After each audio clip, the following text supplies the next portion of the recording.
Puji Tuhan, God bless you. Berikan tepuk tangan untuk Tuhan Yesus. Silakan duduk. Seharian ini saya berkhotbah. Menu khotbahnya di depan sini. Seperti biasa kalau gembala sidang yang menyampaikan firman. Semua jangan ada yang ketinggalan. Satu pun jangan. Mengapa?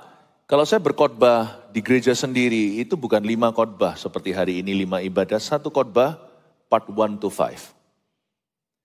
Kebaktian 1 dan 2 saya masih bicara tentang Kidung Agung. 3, 4, 5 sudah mulai jamah soal keluarga. Pindah topik nih ceritanya. Kebaktian pertama tadi dengan judul seperti itu, saya banyak comparing, membandingkan antara gereja Korea dan gereja Indonesia. Very interesting for you to listen to. Bukan hanya pembelajaran untuk pengetahuan, ada aplikasi untuk kehidupanmu. Ibadah kedua tadi, cara Tuhan menjamah dan berbicara kepada kita, ada perbedaan antara bunyi suara Tuhan dan pesan suara Tuhan. Itu 2 hal yang berbeda. Tidak semua suara Allah itu ada kosakata dan kalimatnya. Kadang-kadang justru yang diam itu hanyalah hentakan dalam jiwa. Kalau kita kehilangan sinyalnya, maka ada peringatan yang kelewatan. Biasanya disitulah kita masuk ke lubang. Nanti dengarkan sendiri, ibadah ketiga saya mulai bicara tentang keluarga. Mengasihi keluarga lebih dari sekedar cinta, di situ saya bahas dan jabarkan. Jangan sampai kita ini kalau mengaku-ngaku ngasihi family, jangan paksakan bahasa cintamu. Belajar untuk sesuaikan. Tidak bisa keluarga harmonis kalau kita memaksakan kehendak kita. Lalu ibadah sebelum ini tadi, keluarga yang bahagia itu pas ada imamnya, saya jelaskan panjang lebar bahwa anak cowok itu milik pusaka, anak perempuan, anak cewek itu sebuah upah. Lalu saya ceritakan, saya jelaskan segala macam pewahyuan yang saya tidak bisa ulangi. Intinya persiapan cowok dan cewek itu beda.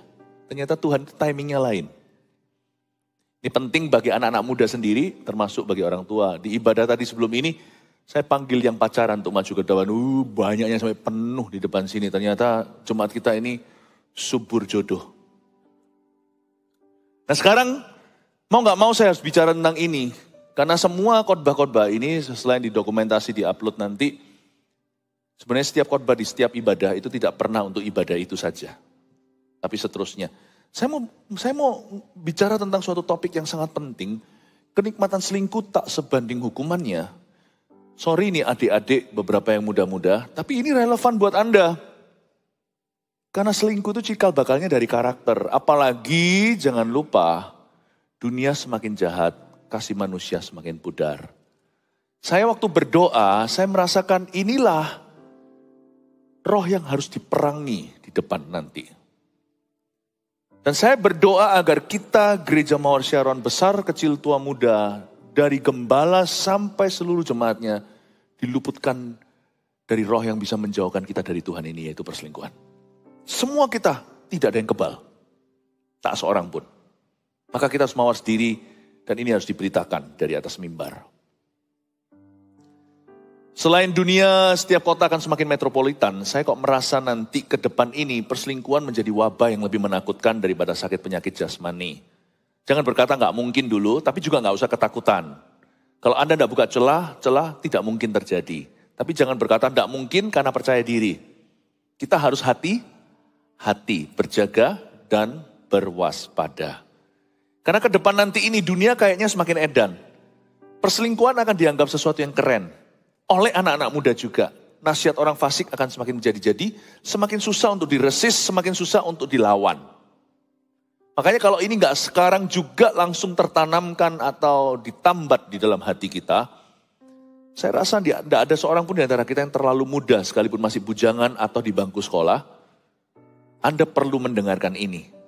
Termasuk yang sudah menikah 40 tahun sekalipun, tetap perlu mendengarkan ini. Karena ini adalah dosa umat manusia. Saya ajak kita buka di Amsal pasal yang kedua, ayat 16 sampai 22.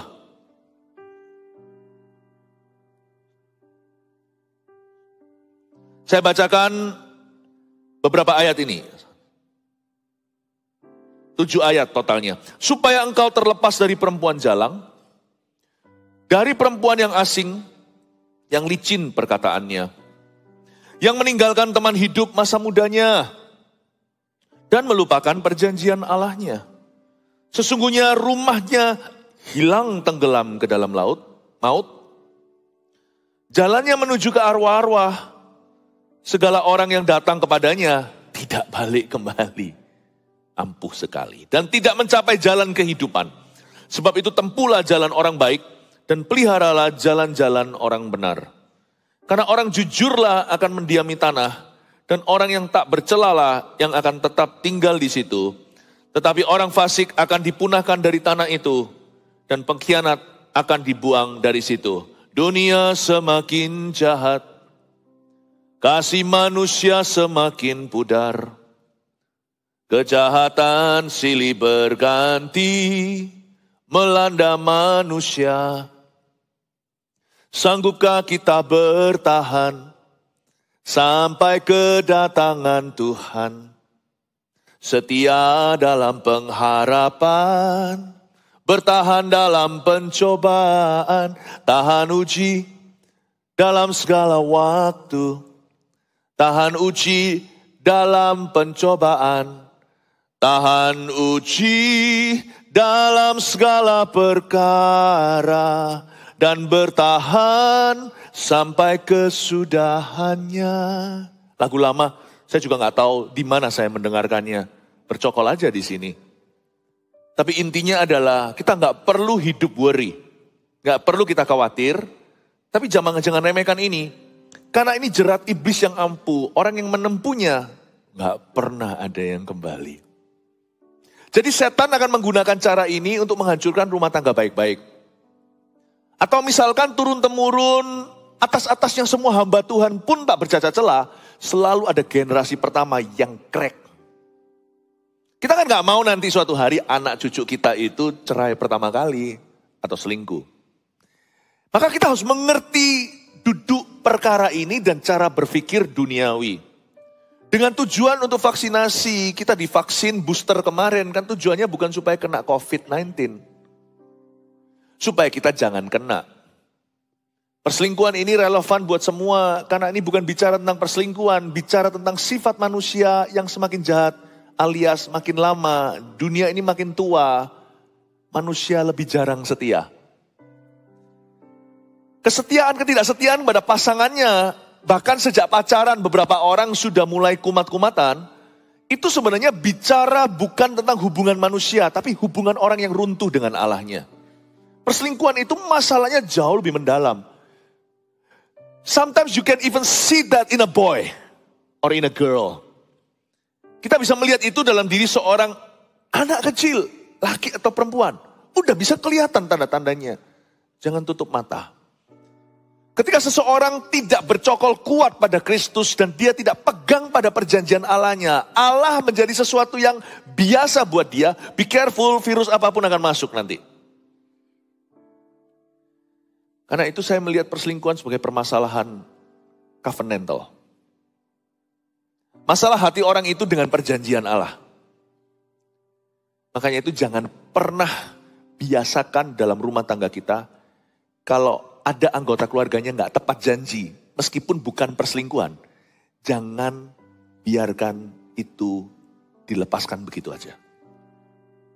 Tepat janji itu adalah vaksinasi. Vaksin perdana, itu janji harus ditepati. Be a promise keeper. Ini memberikan kepada kita wawasan kalau kita mendidik anak-anak kita. Karena perselingkuhan jauh dari mereka ya kan? Enggak, dalam karakternya sudah ada. Nanti perselingkuhan itu tinggal 7 roh lebih jahat untuk masuk ke dalamnya. Do not let them get away. Jangan izinkan anak-anak muda di rumah kita itu janji palsu lalu tidak tepati, seolah-olah nggak terjadi, seolah-olah nggak ngomong sesuatu, seolah-olah nggak terjadi sesuatu. Never let them go.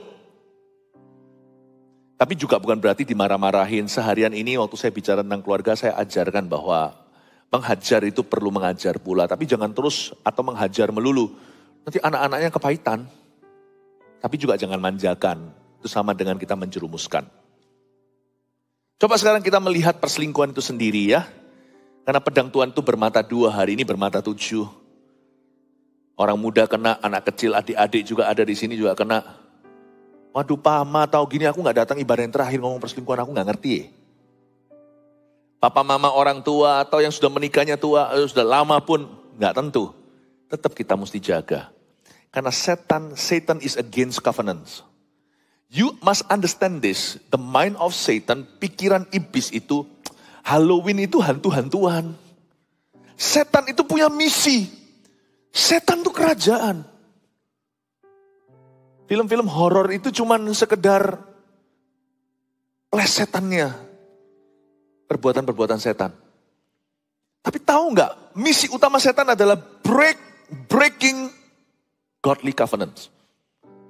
Yang paling diinginkan setan adalah menghancurkan perjanjian. Kalau dia bisa hancurkan itu, jebol sudah. Waktu Adam ingkar janji sama Tuhannya, maka seluruh dosa maut pun masuk ke segala ciptaan.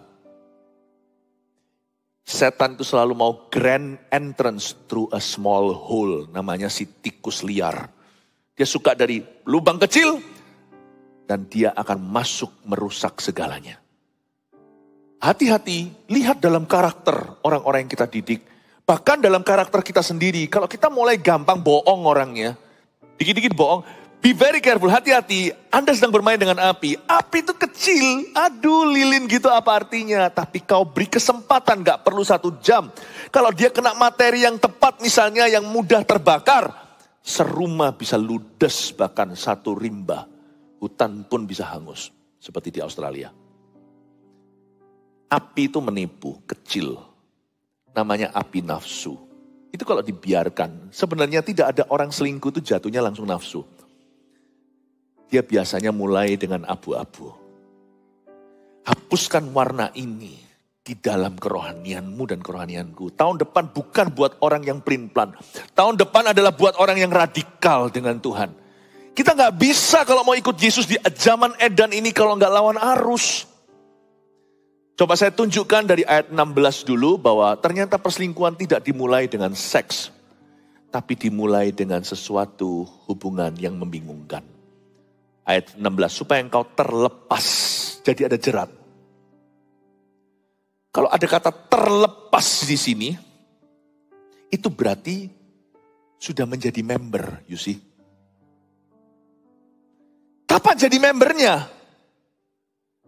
Jadi member bukan berarti langsung bisa pakai fasilitas. Dia harus register dulu.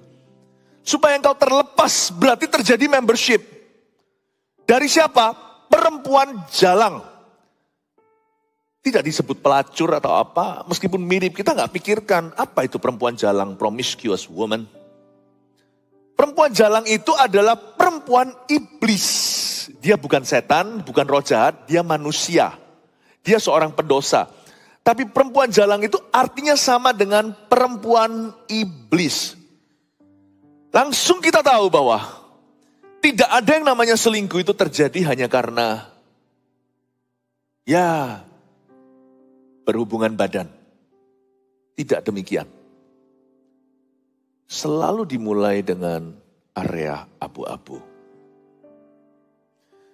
Karena itu kita baca dulu ayat 16b. Dari perempuan yang asing, a stranger woman.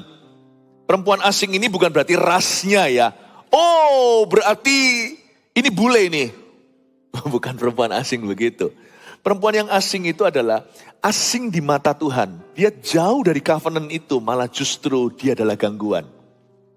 Tapi perempuan yang asing ini punya satu kelebihan. Kelebihan inilah kehancuran rumah tangga. Yaitu licin perkataannya. Coba saya summarize atau saya rangkumkan. Supaya engkau terlepas dari perempuan yang membingungkan. Bapak, Ibu, Saudara, jemaat terkasih. Kita harus hati-hati dalam relationship. Kita harus berhati-hati dalam hubungan. Kedepan ini ada banyak jebakan dalam hubungan. Hubungan kongsian misalnya fine-fine saja di depan, ujungnya berabe. Tapi hubungan itu kalau namanya rugi uang, itu setan gak terlalu nafsu, gak terlalu selera, itu biasa. Tapi kalau sampai setan bisa skakmat hubungan badan, dimulai dengan hubungan batinia yang salah, dimulai dengan emosinya yang kecantol dulu, setan dapat segalanya sampai keturunan orang itu.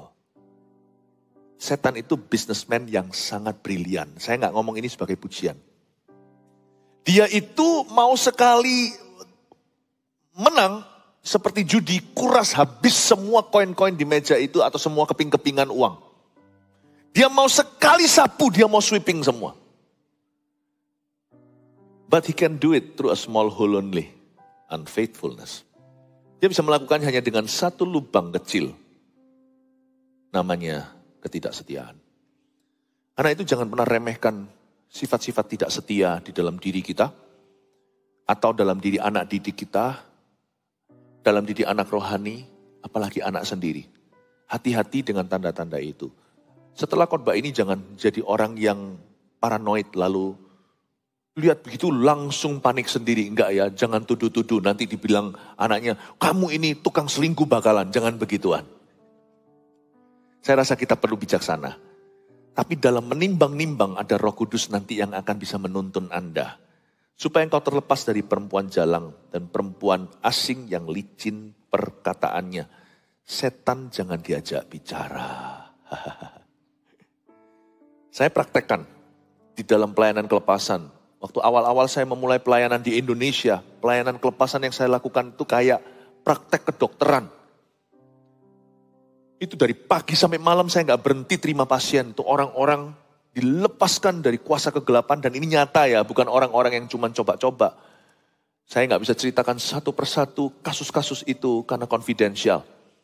Tapi ada hal-hal yang seperti Hollywood pakai special effect. Itu setan itu sungguhan ada. Tapi Tuhan itu bekerja luar biasa. Satu hal yang Roh Kudus peringatkan waktu saya baca kitab Injil adalah never converse with the devils. Tidak boleh berbicara, tidak boleh dialog dengan iblis. Saya pelajari waktu saya buka Alkitab, Yesus selalu sternly atau dengan suara keras, lantang dan tegas dengan otoritas dia berkata, "Diam! Keluar dari orang ini." Ketika mereka mulai mengeluh-elukan Yesus itu bahaya karena licin perkataannya. Ketika setan diajak dialog, Anda bisa tersesat. Anak Allah aja gak resiko, bukan karena dia ketakutan, tapi memberi teladan. Ketika mereka mulai berkata, aku tahu siapa kamu, engkau adalah anak Allah yang maha tinggi, apakah bla bla bla dan sebagainya. Yesus berkata, diam. No conversation. No talk lah. Kayak orang Singapura katakan, no talk lah, no talk, no talk. No talk. Saya belajar sesuatu waktu saya melakukan pelayanan kelepasan adalah, saya nggak boleh bicara sama setan. Pernah sekali suatu hari, nggak lucu sih, salah satu orang yang diikat oleh kuasa gelap, kebetulan profesinya adalah seorang gigolo, gigolo di pasar. Lalu ketika itu, nggak tahu ingat nggak, Pastor Yohanes ada di sana selalu bersama dengan saya.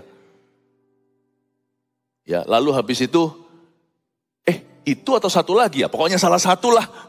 Lalu pada waktu lagi manifestasi dia berkata, kok Philip ampun. Loh, saya langsung ngamuk loh. Saya bilang, sejak kapan aku kokomu? Itu kan yang ngomong iblis. Sejak kapan aku ngomong? Diam dalam nama Yesus. Membingungkan. Itu yang ngomong orang itu atau setannya? Saya suruh keluar. You don't talk to the opposite sex in an ambiguous conversation. There is Satan in between the two of you, if you do. Kita jangan bicara dengan lawan jenis dalam sebuah pembicaraan yang ambigu. Karena terlalu banyak setan di situ. Memang perempuan itu bukan setan, atau dalam hal ini harus fair lah ya. Siapa bilang perempuan selalu selalu perempuan yang salah. Kadang-kadang lakinya yang salah, jadi fair-fairan lah ya. Emansipasi, semua sama saja. Karena dosa bertutur di lubuk hati manusia, berdosa pria atau wanita. Tapi itu gampangnya aja sesuai dengan firman sini saya sebut dengan term yang persis di Alkitab, yaitu perempuan jalang atau laki jalang, sama aja. Meskipun orang itu adalah manusia, jalang pun dia perempuan, jalang pun dia laki-laki. Ini jalang, bukan jalangkung. Tapi pembicaraan itu demonik. Sesuatu yang satanik, tidak tentu ada setannya atau momoknya, tidak tentu ada hantunya seperti film horor, gak tentu. Malah justru ini lebih demonik dari itu. Karena paling tidak itu kita tahu. Kalau yang horor-horor gitu kita tahu langsung tengking, kita tahu itu setan. Yang begini itu membingungkan. Karena licin perkataan. Kita tidak pernah tahu kita dibawa masuk ke apa. Nextnya itu penuh dengan surprise dan kejutan. Dan dari ayat-ayat berikutnya kita tahu bahwa sama sekali bukan kejutan. Karena firman Tuhan berkata, itu akan membawamu ke sebuah chamber atau ke sebuah ruangan di mana rumahmu akan tenggelam dalam maut gara-gara itu. Dan itu adalah a point of no return, sebuah titik gak bisa kembali. Makanya itu, jangan ada, lebih baik aman. Hari-hari ini zaman edan, gak bisa terlalu hati-hati menjaga sebuah relationship. Kalau Anda mengasihi keluarga Anda, kalau kita ini mencintai apa yang Tuhan taruh di hidup kita, saya rasa kita gak bisa ekstra menjaga kok. Karena setan ekstra menyerang. Jadi lebih baik kita too careful daripada being too careless. Lebih baik kita terlalu hati-hati, karena hati-hati gak bisa terlalu. Daripada kita terlalu tidak hati-hati. Paham maksud saya? Lebih baik menjaga. Waktu Yusuf diajak tidur sama istri Potifar, gak tentu tidur beneran. Mungkin cuma sekedar goda-godaan. Tapi Yusuf tidak mau ambil resiko, dia lari terbirit-birit sekalipun harus masuk penjara karena itu. Tapi dia tidak kehilangan Allahnya. Dia tidak kehilangan kesaksiannya. Yang lebih penting lagi, dia tidak kehilangan Roh Kudus di dalam hidupnya. Karena Roh Kudus gak kerasan tinggal sama arwah. Kita harus tahu dulu, perselingkuhan itu ada spiritnya. Namanya bukan roh perselingkuhan. Perselingkuhan itu soalnya adalah perbuatan badan atau perbuatan manusia, kedagingan. Tapi di dalam perselingkuhan ini rame roh-roh jahatnya. Roh apapun ada di situ, sungguhan. Roh apa saja ada di sana. Kalau Anda mau tahu basarnya setan itu ya perselingkuhan. Oh Tuhan, bungkus kami, kita semua dengan darah Yesus. Tuhan bungkus. Saya merasa saya berbicara gini lewat sebuah dorongan pewahyuan. Artinya, saya percaya malam ini akan ada beberapa pernikahan yang seharusnya tahun depan dirancang setan untuk hancur, nggak akan jadi karena hari ini divaksinasi. Bahkan kalau ada di sini yang sudah terlanjur melakukan hal-hal demikian akan disembuhkan oleh Tuhan. Bertobat, berbalik, Tuhan memberimu jalan keluar. Amin Bapak Ibu Saudara. Terlalu banyak arwah di dalamnya. Karena itu kita jaga. Sesuatu itu kalau berharga Anda harus menjaganya. Anda menjaga bukan karena Anda tidak percaya. Anda menjaga karena cinta. Kalau kita cinta sesuatu, kita tidak bisa overprotective. Kalau enggak gitu, kenapa kalau misalnya Anda beli emas? Kenapa disimpan sih? Enggak tentu tercuri loh Anda taruh di sorokan. Kenapa kok ditaruh di lemari besi? Ya kalau emas satu perhiasan cuma 5 gram ya. Tapi kalau emas Anda itu ratusan gram, apalagi kiloan. Ngapain sih digembok segala?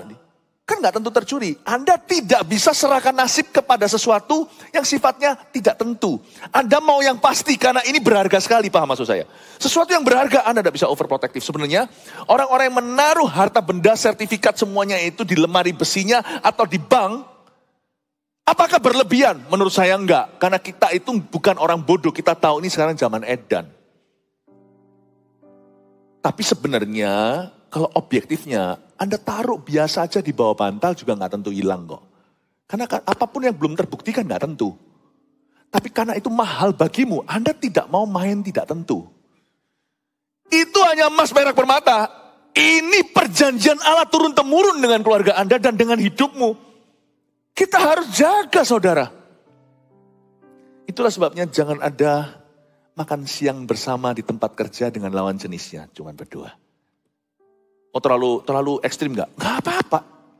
Bahasa Ibraninya ekstrimo. Jangan ada yang namanya, oke, kita ketemu nanti setelah kerja. Gak ada apa-apa sih. Tricky juga, rame-rame juga tidak menjamin. Kalau Anda sudah ada feeling tertentu, mendingan rame-ramenya kau buang sekalian. Alkitab, itu Alkitabiah. Penggala cungkila, itu berarti kalau Anda penggal. Anda baca ayat itu. Kalau tanganmu membuat dosa, penggala. Sebenarnya ya, tangan kita berdosa itu kan semua di ujung jari kita yang berbuat. Mau mencuri kan pakai ini. Tapi yang dipenggal, misalkan penggalnya itu minimalis. Segini, del. Kenapa pergelangannya ikut putus? Kalau penggalnya lebih tinggi, lebih maksimal, dipenggal di di pangkal lengan, del gitu. Kenapa kok ini semua ikut? Bisepnya, trisepnya kok ikut terpenggal? Jangan sayangkan teman. Jangan sayangkan hobi. Bahkan jangan sayangkan ministry. Kalau di dalam pelayanan itu adalah kedok, momok di dalam sana. Tuyul dan Mbak Yul. Penggal. Cut off. Cut off. Be scared. Takut akan Tuhan itu harus dimulai dengan ketakutan. Bukan takut sama Tuhannya maksudnya ketakutan. Tetapi ketakutan kehilangan Tuhan sampai-sampai Anda lari berlebihan. Apalagi kalau sudah ada sesuatu. Penggal itu putul. Padahal yang disalahkan hanya jari. Mencuri, buka sesuatu. Bahkan berantem pun. Ya kan? Ilmu bela diri. Kebanyakan fist atau genggaman. Kalaupun pakai UFC, Ultimate Fighting Championship atau yang MMA, Mixed Martial Art itu kan ada pakai sikut. Tapi penggal itu nggak mungkin sikut di mana. Penggal itu pasti sini. The joint. Atau kepada sendi. Penggal itu selalu di sendi. Kata penggal itu selalu di sendi. Cungkil itu selalu di pinggiran. Sekalipun tengahnya yang lihat. Putihnya pun di koak. Jangan sayangkan. Sayangkan future-mu. Masa depanmu. Sayangkan Tuhanmu. Amin Bapak Ibu. Supaya engkau terlepas dari perempuan jalang. Lalu, jangan mengikuti lawan jenis di sosial media. Teman Facebook nih ceritanya. Profesional aja. Profesional aja. Kalau sampai ngikuti itu adalah corporation atau korporasi. Ya kan? Misalnya mengikuti siapa. Tapi gak ada yang diikuti itu karena pribadi. Apalagi lawan jenisnya. Gak diikuti secara personal. Gak ada yang diistimewakan, dispesialkan. Kalau sampai di gereja kita sesama hamba Tuhan saling ngikuti itu lumrah. Di dalam sosial media saya sendiri, saya punya Twitter misalnya. Twitter saya ngikuti zero. Gak ikut siapa-siapa. Facebook saya gak tahu. Semua ada manajemennya yang atur kalau kami. Lalu habis itu kalau di Instagram saya ikuti hanyalah hamba-hamba Tuhan. Itu pun sebagian yang gembala regional. Lalu akun-akun yang resmi-resmi. Saya nggak ngikuti sesuatu secara individu kalau itu nggak berhubungan pekerjaan. Nggak ngikuti. Too careful? Maybe. But I'm happy. But we are happy. Disinilah banyak orang yang akhirnya teman Facebook. Teman apa? Akhirnya jadi. Hati-hati. Lalu saya kalau saya terapkan untuk diri sendiri nih. Istri saya bebas untuk bisa buka HP saya, nggak ada sesuatu yang disembunyikan kok. Tapi hubungan saling percaya, malah saya yang jarang buka handphone. Kenapa? Laki-laki itu lebih baik, handphonenya lebih gampang dibuka, paham maksud saya? Nggak ada sesuatu disembunyikan. Jangan sampai ini wilayah abu-abu, itu wilayah abu-abumu, udah. You, me. Kita tidak ada. Di sini mau masuk sini perlu visa. Kasih semua passwordnya. Jangan ragu untuk berikan kepada pasanganmu. Kalau memang tidak ada yang disembunyikan. Amin Bapak Ibu Saudara. Hal-hal praktis misalnya. Licin perkataannya itu dibuat. Hilang tuh kelicinan.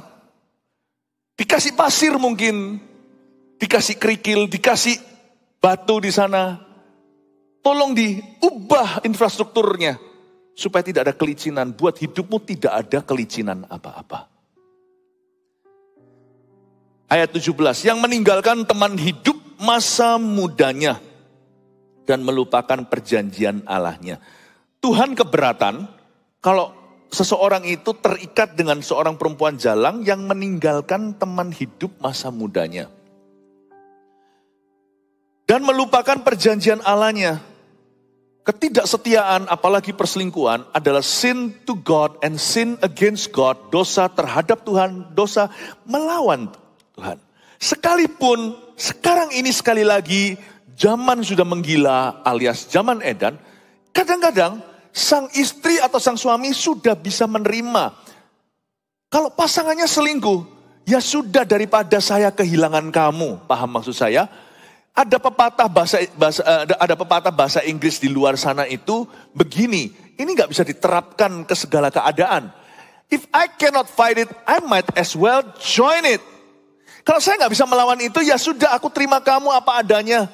Asal aku tetap jadi istrimu, asal tetap jadi suamimu. Itu tidak membenarkan selingkuh sekalipun dapat approval atau dapat izin dari pasangannya. Kadang-kadang pasangan bisa apa, apalagi kalau wanita. Jika di madu, dia mau bisa apa daripada diceraikan. Makanya tadi ibadah sebelum ini, saya kasih preventive measure, saya kasih takaran-takaran pencegahan. Tadi saya jelaskan pentingnya wanita untuk jadi seorang makhluk yang smart. Bukan makhluk yang mandiri, independen, ataupun yang dependen, yang bergantung. Tapi yang interdependent. Supaya penundukan dirimu nanti suatu hari pada laki-laki itu bukan karena butuh, tapi karena mengasihi Kristus di dalam dirimu. Dan mengasihi Kristus di dalam dirinya. Paham maksud saya? Sebab ada beberapa wanita sungguh tak berdaya. Karena laki-lakinya mau begitu, mau bisa apa aku daripada kehilangan dia. Akhirnya dia membuat keputusan yang kompromi di hati. Padahal dia sakit sekali dan disakiti. Tapi akhirnya dia mengambil keputusan, daripada aku kehilangan dia, mending aku tutup sebelah mata. Even if, sekalipun kalau pasanganmu tutup sebelah mata, Tuhan buka dua matanya kepadamu. Beberapa orang jadi bersikeras dalam perselingkuhan karena istrinya tidak apa-apa. Oke. Asal jangan ceraikan. Sebagai hamba Tuhan, saya melihat berbagai tipe orang. Dan saya tidak bisa pungkiri, istri atau suami pasangan yang dimadu atau dikhianati itu jikalau mereka tidak tegas diri. Biasanya itu memperkokoh dan membuat semakin kencang perselingkuhan pasangannya yang berdosa atau mengkhianati. Diajak geger juga bukanlah solusi. Tapi dibiarkan itu juga bukan cara Tuhan. Sekalipun jikalau pasangannya memperbolehkan, Tuhan tidak memperbolehkan. Karena Alkitab mengatakan dengan jelas, aku keberatan ayat 17 yang meninggalkan teman hidup masa mudanya. Dan melupakan perjanjian nikahnya, bukan. Dan melupakan perjanjian Allahnya. Marriage is covenant with God before it's a covenant with your spouse. Pernikahan itu adalah perjanjian dengan Tuhan sebelum perjanjian dengan pasangan. Karena itu sebelum orang dinikahkan, dia ditanya sama Tuhan, apakah kamu mengambil bla bla bla di hadapan Tuhan Yesus? Apa jawabmu? Yes, I do. Saya bersedia. Saya panjang lebar cerita di ibadah sebelumnya, pentingnya cowok persiapan. Jangan cepet-cepet mikirnya pacaran. Perempuan juga sama, harus berbenah diri dulu. Supaya jangan sampai suatu hari mati kutu. Anda harus bisa dengan tegas berkata, aku tidak setuju dengan kamu. Kamu selingkuh, kamu pilih dia atau pilih aku. Itu pun kalau masih ada pengampunan, semoga begitu ya. Harapan kita adalah kalau sampai kejadian yang gituan, semoga keluarga tetap dipulihkan. Bukan kok enak bagi sang pendosa, kok dikasih kesempatan dua. Karena pernikahan kedua selalu lebih susah dari pernikahan pertama. Take it. You take it. Susahnya mengampuni suami atau istri pertama yang selingkuh tadi lebih mudah daripada menjalin hubungan baru. Apalagi sudah ada gotong royong anak yang baris di belakangmu. Lebih sulit.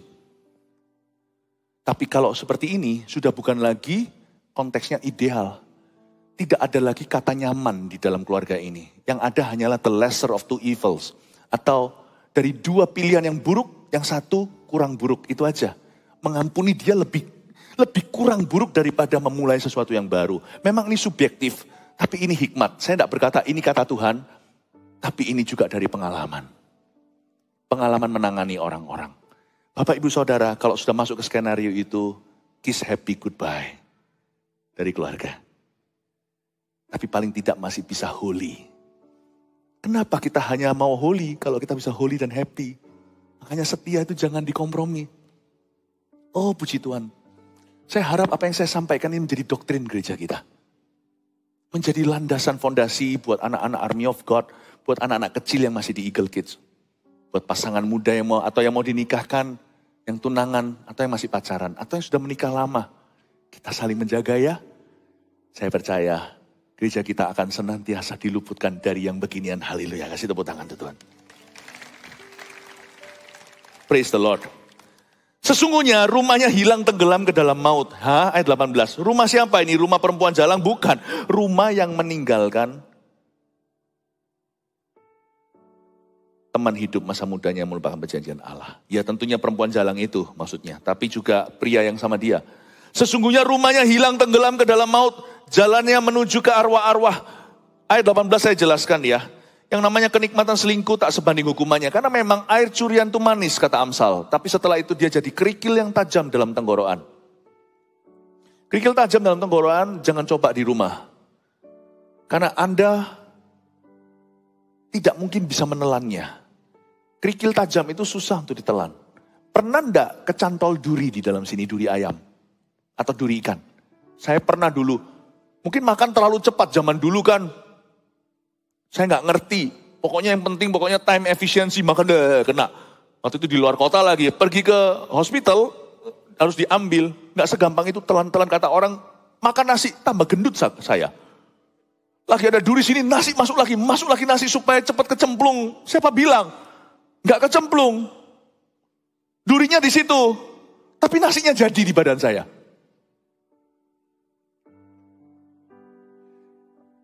Kerikil tajam lebih dari duri. Ditarik nggak bisa. Nggak keluar, ditelan tak bisa. Itu akan menjadi jeratmu selama-lamanya. Tapi lebih bahaya adalah kenapa tidak seimbang dengan kenikmatan selingkuh yang namanya hukumannya. Karena Alkitab menjelaskan menurut saya di sini ayat 18 adalah ayat yang sangat mengerikan. Sesungguhnya rumahnya hilang. Catat itu. Tenggelam ke dalam maut. Berarti dalam perselingkuhan, catat, pasti ada seseorang yang binasa. Pasti. Mungkin bukan orang itu sendiri yang binasa. Memang hidup ini gak fair sih, mau gimana. Kita gak boleh protes sama Tuhan karena Tuhan itu adil. Tuhan membenci perceraian kok, apalagi perselingkuhan. Pasti ada yang binasa. Setelah orang melakukan perselingkuhan seperti Daud, pasti ada yang mati. Dalam hal ini Absalom anaknya sendiri. Tapi kita bisa aja menuduh tidak fair hidup ini. Salomo itu setelah dengan gadis Sunem, minggu lalu kan saya ajarkan Kidung Agung. Lah berikutnya kan Salomo murtad. 1000 ceweknya, 300 itu istri sah. Wow, 700 itu gundik-gundik atau selirnya, haremnya. Salomo bertobat. Ya sudahlah, saya nggak bisa protes sama Tuhan. Kalau kita protes sama Tuhan, kita pun nggak layak diampuni loh. Jangan merasa kita lebih holy. Kalau Salomo bisa diampuni, kalau kita bisa diampuni, Salomo harusnya bisa diampuni. Nggak ada dosa kecil, nggak ada dosa besar. Cuman nggak ada 1000 cewek mau sama kita. Salomo punya segalanya. Mereka semuanya antri. Beberapa orang hanya bisa imajinasi. Ada punya 1000 pasangannya. Gonta-ganti. Padahal di lubuk hati sama saja. Orang berdosa selalu bayangannya sama. Paham maksud saya? Kalau Salomo, kenapa Salomo tidak boleh diampuni? Kalau kita bisa diampuni. Kalau kita bisa diampuni, dia juga bisa diampuni. Dosanya unda-undi. Cuman kelakuannya aja jalan tol karena dia raja. Paham, nangkep ini ya Bapak Ibu ya. Nah, Salomo itu kan 1000 wanitanya. Saya nggak yakin tuh 1000 orang perempuan itu masuk surga semua. Dianya memang bertobat, ada kitab pengkhotbah. Terus 1000 cewek kemana? Kemana semua pendosa? Apakah Salomo tiba-tiba berubah jadi evangelis, ini aku injili semua istriku? Di mana ada selingkuh, there will be death. Akan ada kematian. Akan ada yang binasa. Belum lagi jikalau misalkan orang tua selingkuh itu pasti ada anaknya yang kepahitan. Dan pasti ada anaknya yang jadi antikristus. Bukan 666 maksudnya, bukan 666. Akan jadi orang, akan ada keturunan yang anti Tuhan. Dan itu tidak bisa tidak. itu namanya collateral damage atau kerusakan yang sudah terjadi atau damage is done.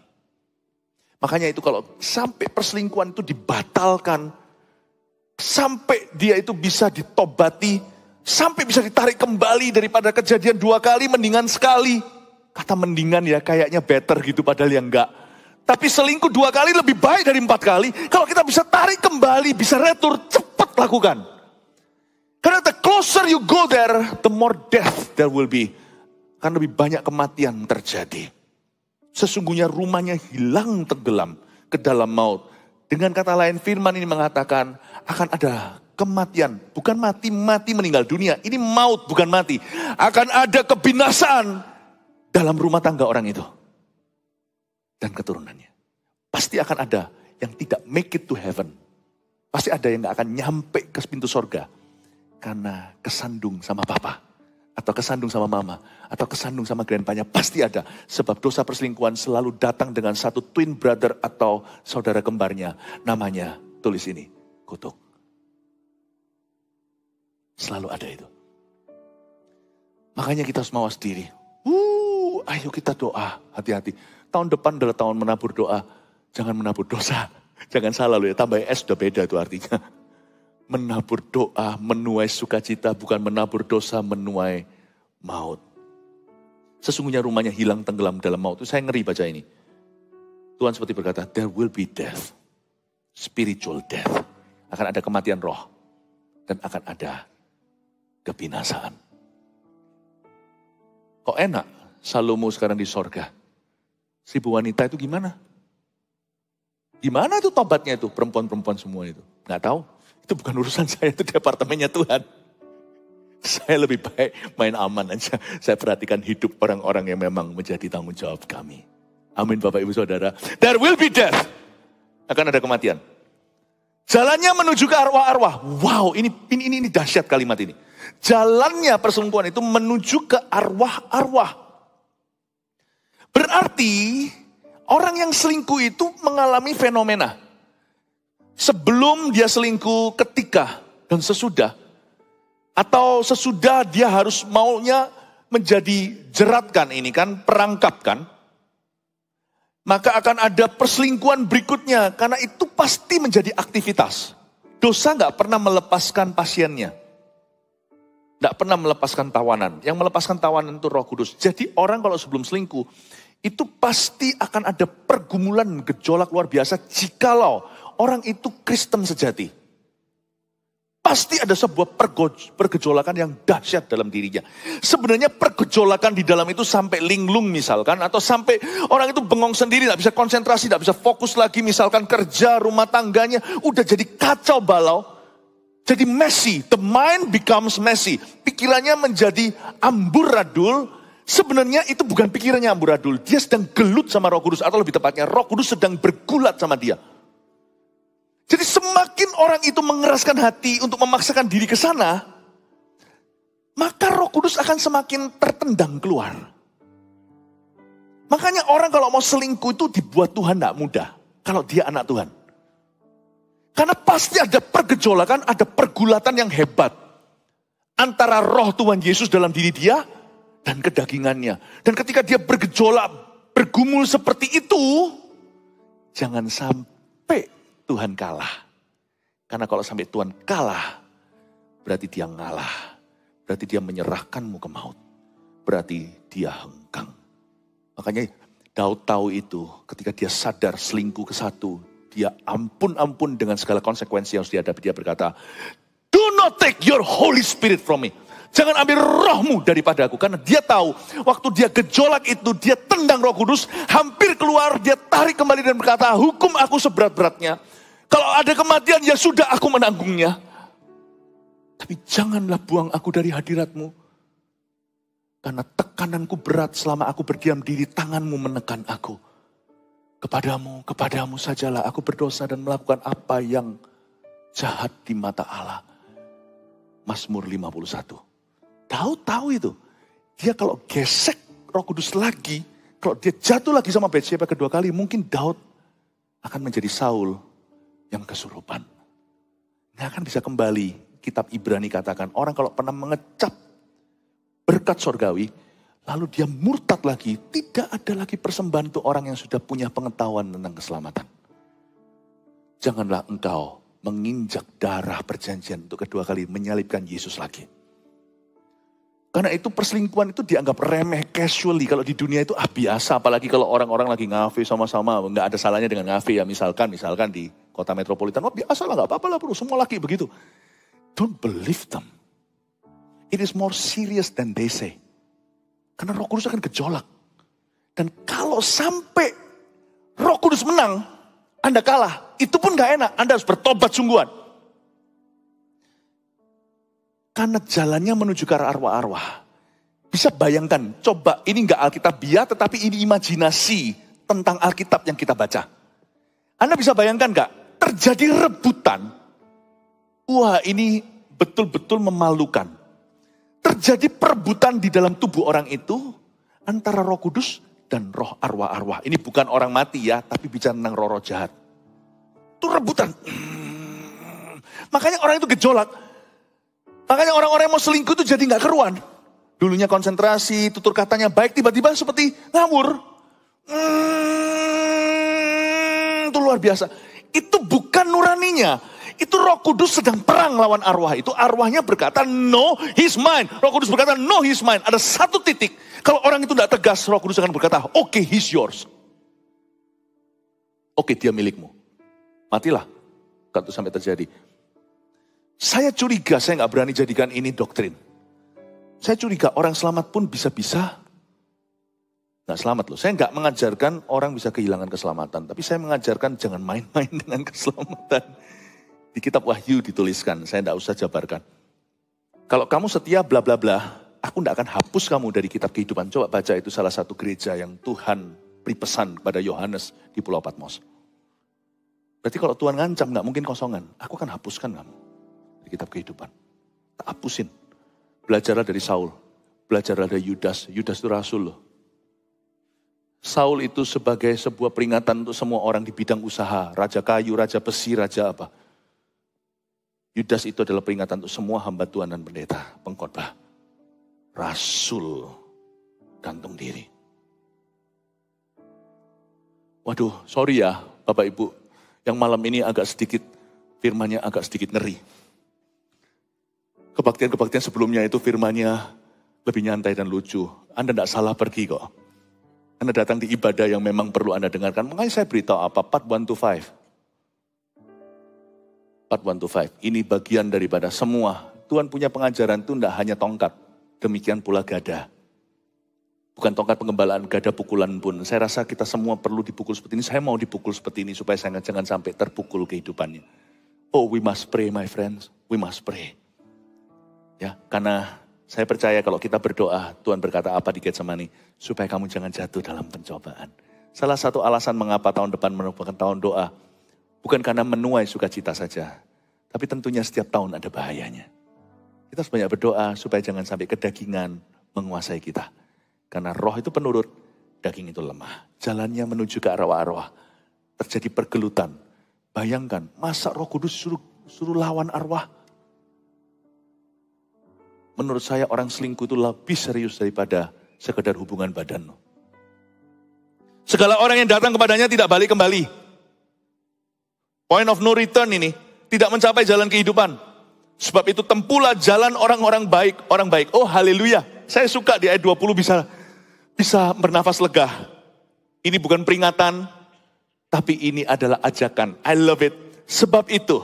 Saya baca sekali lagi. Tempuhlah jalan orang baik. Katakan amin. Amin. Katakan. Kami akan menempuh jalan orang baik. 1, 2, 3 katakan. Kami akan menempuh jalan orang baik. Gak ada salahnya loh. Gak ada salahnya jadi orang baik. Menurut saya sangat baik untuk jadi orang baik. Sangat menguntungkan. Sangat happy, sangat bahagia jadi orang baik. Udahlah, dunia berkata orang yang jahat itu lebih keren. Orang baik itu, apa itu? Sudah gak zamannya ya. Ketinggalan zaman. Enggak. Sampai kapanpun saya orang Kristen ya. Nih kamera semua lihat, saya orang Kristen. Saya senang jadi orang baik. Mau apa? Oh, born to be wild. I'm born to be bad. No, I'm not born to be bad. I'm born to be good. I'm born to be faithful. Born again. Aku lahir baru untuk menjadi setia. Gak apa-apa sih, gak cupu kata orang muda.